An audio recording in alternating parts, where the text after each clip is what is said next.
আসসালামু আলাইকুম। সবাইকে স্বাগতম ফাতেমাস কিচেনে। সবাই কেমন আছেন? আশা করি অনেক বেশি ভালো আছেন। আলহামদুলিল্লাহ আমিও ভালো আছি। আবারও চলে আসলাম নতুন আরও একটি রেসিপি নিয়ে। আর আজকের রেসিপিটি আমার খুব পছন্দের একটা তরকারি। সেটা হচ্ছে ইলিশ মাছ দিয়ে কাঁচা কলা রান্না করব, সাথে একটু সরিষা বাটা। খেতে ভালো লাগে আর সেই রেসিপিটি আপনাদের সাথে শেয়ার করতে চলে আসলাম।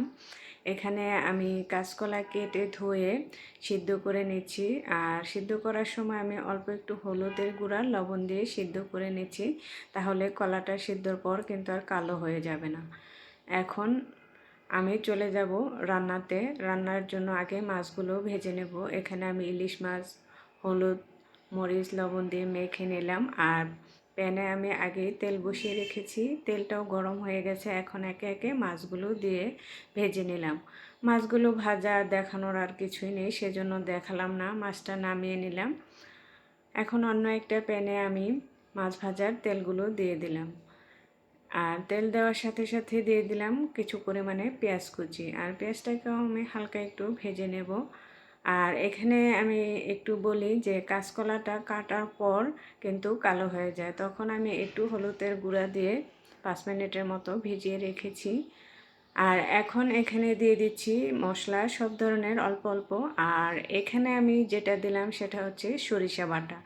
আমি এখানে 1.5 চা চামচ সরিষা বাটা দিলাম। আর মশলা তো তরকারি রান্নাতে যা যা দেওয়ার দরকার সবই দিয়েছি, কিন্তু যেহেতু ইলিশ মাছ রান্না করব সেই জন্য আমি কিন্তু অল্প অল্প পরিমাণে সব ধরনের মশলা দিয়েছি।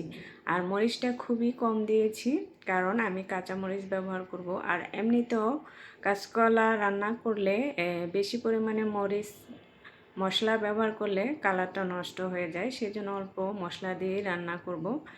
এখন মশলা কষানোর পর আমি দিয়ে দিলাম সিদ্ধ করা কাঁচকলাটা। আর এটা আপনারা চাইলে আবার সিদ্ধ না করেও রান্না করতে পারেন, কিন্তু আমি এভাবে সিদ্ধ করে রান্না করি, রান্নাটা তাড়াতাড়ি হয়ে যায়।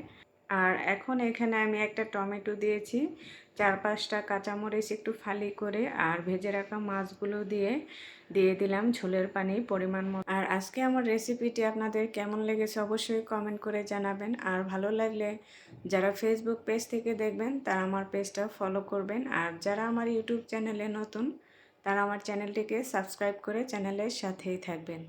আর এদিকে কিন্তু আমার রান্নাটাও শেষ হয়ে গেছে। নামানোর আগে আমি দিয়ে দিচ্ছি ধনেপাতা। অনেকে ইলিশ মাছে আবার ধনেপাতা দেয় না, কিন্তু আমার কাছে ভালো লাগে, তরকারির কালারটা সুন্দর আসে, সেই জন্য আমি সব তরকারিতেই ধনেপাতা ব্যবহার করি। এখন আমি নামিয়ে নেব।